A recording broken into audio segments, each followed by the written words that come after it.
Hello, welcome to the series on exponential equations, part 1. Please like, share, and follow us on TikTok and Facebook. And don't forget to subscribe to our YouTube channel, which is Ask the Mathematician 6252. Exponential equations. Okay, let's take the first example.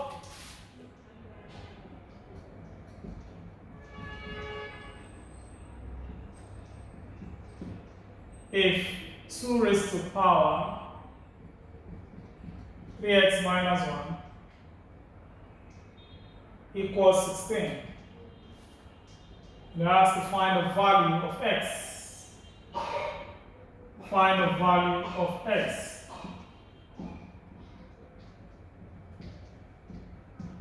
You have something like this. This is 2 to the power 3x minus 1 and 16 is same thing as 2 raised to the power 4. To divide 16 divided by 2 is 8, 8 divided by 2 is 4, 2 divided by 2 is 2, and 2 divided by 2 is 1. So we have 1, 2, 3, 4. So now the bases are equal on both sides, and since the bases are equal, it means the powers will be equal. Therefore, we have 3x minus 1 equals 4. We transfer the minus 1 across the equality. We get 3x equals 4 plus 1. We have 3x equals 5. And then we divide both sides by 3. We divide both sides by 3. We get the final answer as x equals 5 over 3. It's not a very difficult one. I've always told you that math is not a very difficult subject. All you need to do is to understand the basic principles for every topic you are dealing with.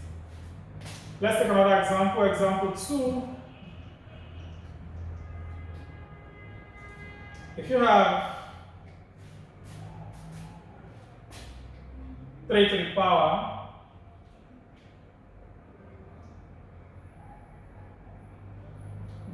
2x plus 1 times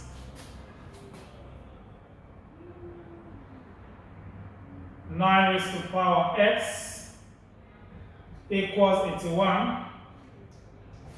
We have to find the value of x. We're going to solve this one. We'll try and write everything in a base of 3.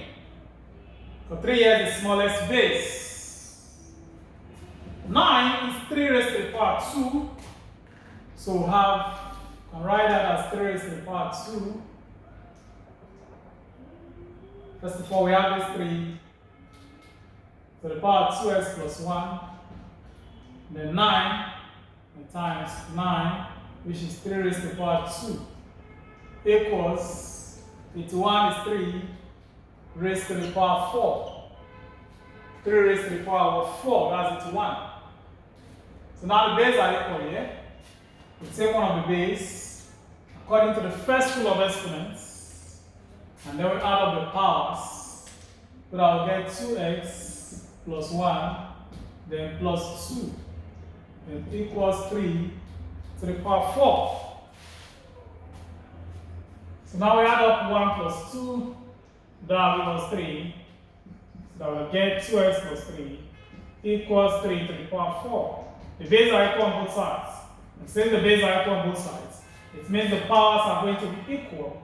Therefore, 2x plus 3 equals 4. Transfer the 3 across the equality. I'll get 2x equals 4 minus 3. When the plus 3 crosses the equality sign, it becomes minus. So I'll get 2x equals 1. To get the value of x, I'll simply divide both sides by 2. If I divide both sides by 2, x equals 1 over 2, which you can also write as 0.5. That's another simple question. It doesn't matter how the question is, it's done in the same way.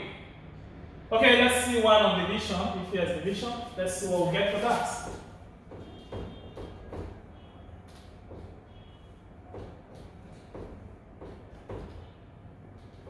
Sample 3.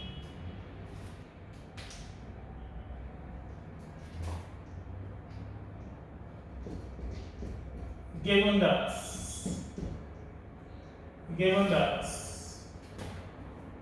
2 raised to the power 8x plus 2 divided by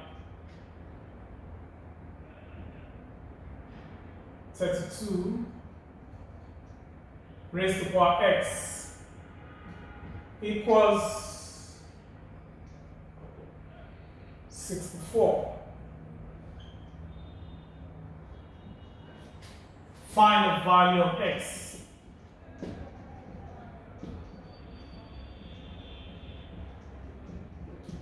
Find the value of x. If you want to find the value of x in that equation, what I will do is the same thing I did in example 1 and example 2.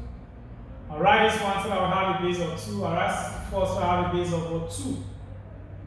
This one remains 2 to the power 8x plus 2. The division sign. 32 is 2 raised to the power 5. Then we have x and equals 64. That is 2 raised to the power 6. 2 raised to the power 6. Now plot the division sign here. We apply the first rule of exponents. Okay, now the second rule now. The second rule of exponents. We apply the second rule of exponents. Since the bases are equal here, I'll take one of the base and then we'll add up the powers here. 8x plus 2. Not addition, not subtraction. We subtract the power because it's division. And minus 5x. That will equal to 2 to the power 6. 2 to the power 6. So 8x minus 5x. That will give us 3x. Then we have plus 2. That will equal to 2 to the power 6. So now the bases are equal on both sides. Since the bases are equal, it means the powers will be equal. Therefore, 3x plus 2 will be equal to 6. We transfer the 2 across the equality. We transfer the 2 across the equality. It becomes minus 2. So I'll get 3x equals 4. And to get the value of x, I divide both sides by 3. We divide both sides by 3. The final answer will be 4 over 3. We can leave the answer in fraction, or we can divide to get the answer in decimal. That's another very simple question. Exponential equation is not very difficult. It's just for you to understand the basic principles of exponents. Now there's another type of question you find in this topic, exponential equation, that combines the rules of exponents with quadratic equation. So that's going to be our next example. I'm going to do that in our next class.